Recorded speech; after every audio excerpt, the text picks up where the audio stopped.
پہلے تو تقریر آپ نہیں کیا کرتے تھے. واقعہ طویل ہے، میں واقعہ نہیں سناؤں گا. حضور پاک صلی اللہ علیہ وسلم اور مولا کائنات نے آپ کو فرمایا ہے کہ آپ بولیں، لوگوں کے درمیان تقریر کریں. تو پھر اس کے بعد جناب پیر غوث پاک رضی اللہ تعالیٰ عنہ کو محفلیں آپ کی سجنے لگی، اور سجدتے سجدے عالم یہ ہوا کہ پہلے 4 لوگوں میں محفل شروع ہوئی. اس کے بعد 4 سے 40 بڑھتے بڑھتے پہلے بغداد کی ایک چھوٹی سی مسجد میں آپ کا بیان ہوتا تھا. پھر اس کے بعد جامعہ مسجد میں بیان ہونے لگا. پھر اس کے بعد محفل کا عالم یہ ہوا کہ عیدگاہیں لینا پڑی. عیدگاہیں بھی مکمل نہ ہوئی تو بغداد کے ایسی جگہ پر چلے گئے جہاں پر کھلی ایسی جگہ ہے جہاں حد نظر تک، جہاں نظر جا رہی ہے وہاں تک لوگوں کی بھیڑ نظر آ رہی ہے. تو پہلا سال میں مبارکباد پیش کرتا ہوں علاء الدین صاحب کو کہ آپ پہلی محفل منعقد کیے ہیں، اور اس سے ناخوش نہیں ہونا چاہیے کہ لوگ ابھی نہیں آئے ہیں. یاد رکھیے کہ ہمارا سلسلہ ان سے جڑتا ہے جن کی تعداد کم تھی. میں میری بات کو کربلا کی طرف لے جا رہا ہوں.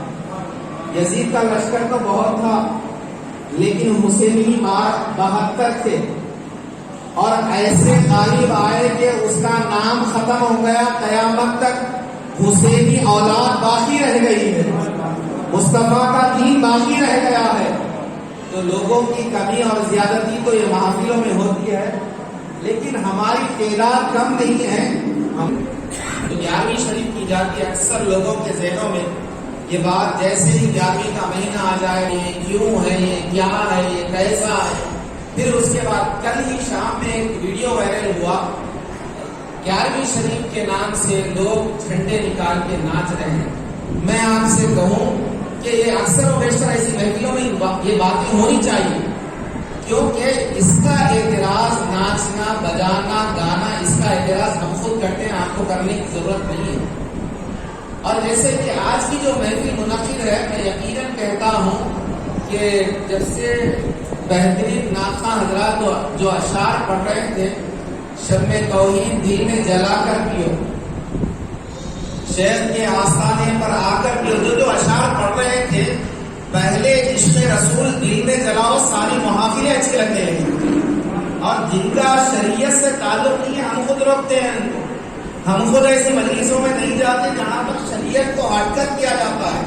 تو یہ وہ محفل ہے جس میں غوث پاک کا کلام سنایا گیا، غوث پاک سرکار کی تعریف، غوث پاک کی سیرت، یہ باتیں سنائی جاتی ہیں. اور اولیاء کرام کا ذکر کیوں کیا جاتا ہے؟ ذکر کرنے والے ہم نہیں ہیں. اولیاء کرام کا جو ذکر ہوتا ہے یہ ہمارے ذریعے نہیں ہوتا ہے. اس کو کون کرواتا ہے؟ تو رب کائنات فرماتا ہے، آقا علیہ السلام کی حدیث ہے، اولیاء کون ہوتے ہیں؟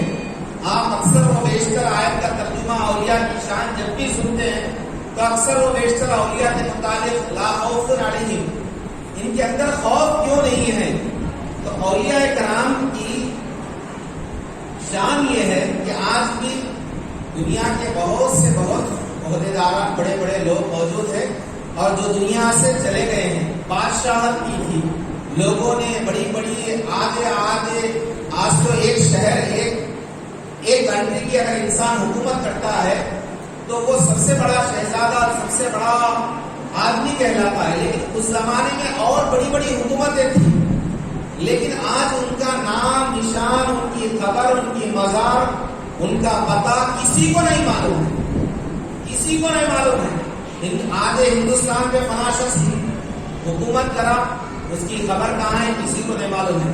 تاج محل بنایا، فلاں کرا، فلاں کرا، فلاں کرا. ہندوستان میں فلاں شخص اتنے سال حکومت کرا، اس کا نام کیا ہے کسی کو نہیں معلوم ہے. اگر کسی شخص سے پوچھ لے، کسی غیر سے بھی پوچھ لے غریب نواز کا مزار کہاں ہے تو وہ کہہ دیتا ہے کہ اجمیر شریف میں. بغداد والے مینار پیر غوث العظم دستگیر رضی اللہ تعالیٰ عنہ کا مزار کہاں ہے تو وہ کہتا رہتا ہے کہ وہ بغداد میں ہے. تو لوگوں کو یہ چیز ان کے دلوں میں ان کے یہ چیز کیسے پیدا ہوتی ہے، وہ دو بات آپ کے سامنے کہہ کر اپنی بات ختم کروں. جو بڑی بڑی حکمران لوگوں کی بڑے بڑے بادشاہ گزر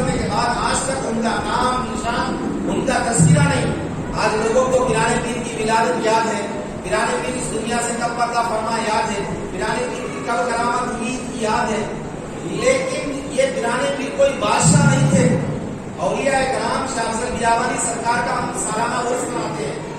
شاہ افضل بیابانی ہندوستان کے بادشاہ نہیں تھے، ہندوستان پہ آپ نے حکمرانی نہیں کی، لیکن لوگوں کو یہ تاریخ ہے، یہ ان کی سیرت ہے، یہ ساری چیزیں کیسے پتا چلی؟ تو اولیاء کرام کا معاملہ یہ ہوتا ہے، اولیاء کرام دنیا سے نہیں جڑتے بلکہ دنیا بنانے